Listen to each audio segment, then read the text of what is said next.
Bismillahirrahmanirrahim. Assalamu alaikum, dear students. In previous lecture, we had completed the topic study of malaria, theory, law, and principle, data organization. Now, in this lecture, we will continue from the data analysis. Data analysis. Data analysis is necessary to prove or disprove a hypothesis by experimentation. Data analysis का जो process होता है ये बहुत ज़्यादा important होता है ताकि हम क्या कर सकें। डेटा एनालिसिस के थ्रू हम क्या करते हैं कि जो हमने हाइपोथेसिस बनाया होता है उसको एक्सपेरिमेंट्स करके एक्सपेरिमेंटेशन के थ्रू हम उसको प्रूव यानी उसको साबित करते हैं, सही साबित करते हैं, और डिसप्रूव यानी गलत साबित करते हैं। यानी डेटा एनालिसिस जो हम एक्सपेरिमेंट कर रहे होते हैं उस एक्सपेरिमेंट का जो हमारे पास रिज़ल्ट आता है उस रिज़ल्ट को यानी उस रिज़ल्ट पर उस डेटा पर हम एनालिसिस करते हैं जिसके थ्रू हमें पता चलता है कि हमारा हाइपोथेसिस जो है वो करेक्ट है या नहीं। ओके, नेक्स्ट हम पढ़ेंगे it is done through the applications of statistical methods. वो कह रहे हैं कि डेटा एनालिसिस हम किस तरह से करते हैं। डेटा एनालिसिस हम स्टैटिस्टिक्स एक सब्जेक्ट है, उसमें कुछ स्टैटिस्टिकल मेथड्स हैं, उन मेथड्स को यूज़ करके हम डेटा एनालिसिस करते हैं। और वो कौन कौन से हैं, वो एप्लीकेशंस, वो मेथड कौन से हैं, वो हैं ratio and proportion. That is ratio and proportion. When a relation between two numbers, for example a and b, is expressed in terms of quotient a by b, it is called the ratio of one number to the other. वो कह रहे हैं कि जब भी हम किसी भी दो नंबर्स के दरमियान रिलेशनशिप को शो करें तो हम उनको किस तरह से एक्सप्रेस करते हैं, कोशेंट की फॉर्म में, यानी a बाई b हम उनको लिखते हैं। तो वो कह रहे हैं कि इसको हम कहते हैं कि ये हमारे पास रेशो है, ratio of one number to the other. ये एक नंबर की हमारे एक नंबर से दूसरे नंबर की हमारे पास रेशो है।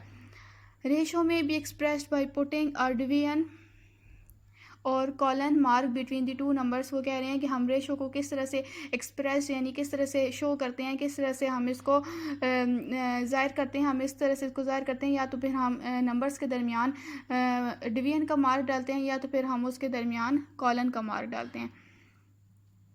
Okay, for example the ratio between 50 malaria patients and 150 normal persons is 1:3। वो कह रहे हैं कि अगर हम रेशो लिखना चाहें कि हमारे पास अगर 50 जो मलेरिया पेशेंट हों और हमारे पास जो 150 नॉर्मल पर्सनस हो तो हम उनके दरमियान रेशो को किस तरह से लिखेंगे, 1:3।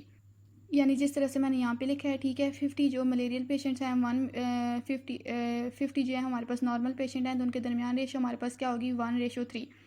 ओके, नेक्स्ट पैराग्राफ में वो प्रोपोर्शन के बारे में बता रहे हैं। Proportion means to join two equal ratios by the sign of equality. Proportion का ये मतलब होता है कि हम जो है कि हम दो रेशियोज़ को आपस में ज्वाइन कर सके, किसके थ्रू, इक्वालिटी के साइन के थ्रू, हम इक्वल का साइन डाल के। फॉर एग्जांपल A/B, ये हमारे पास एक रेशो है, इक्वल्स टू C/D, ये हमारे पास दूसरी रेशो है।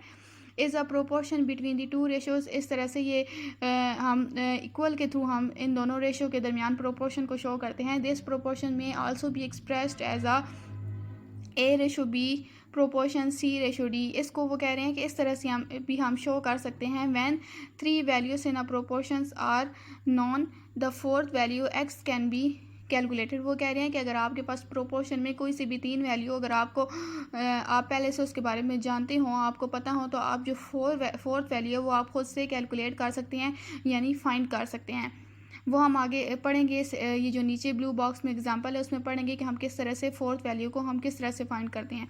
यहाँ पे एग्जांपल वो दे रहे हैं कि for example a biologist can calculate how many birds will get malaria when he allows infected mosquitoes to bite 100 healthy sparrows. वो कह रहे हैं कि अगर फॉर एग्जांपल एक बायोलॉजिस्ट है वो कैलकुलेट करना चाहता है कि कितने बर्ड्स को मलेरिया होगा कि अगर एक मॉस्किटो को अलाउ किया जाए कि वो हेल्दी स्पैरोज को यानी हेल्दी बर्ड्स को वो बाइट करे, तो उन हेल्दी बर्ड्स में से 100 हेल्दी बर्ड्स में से कितने बर्ड्स को मलेरिया होगा।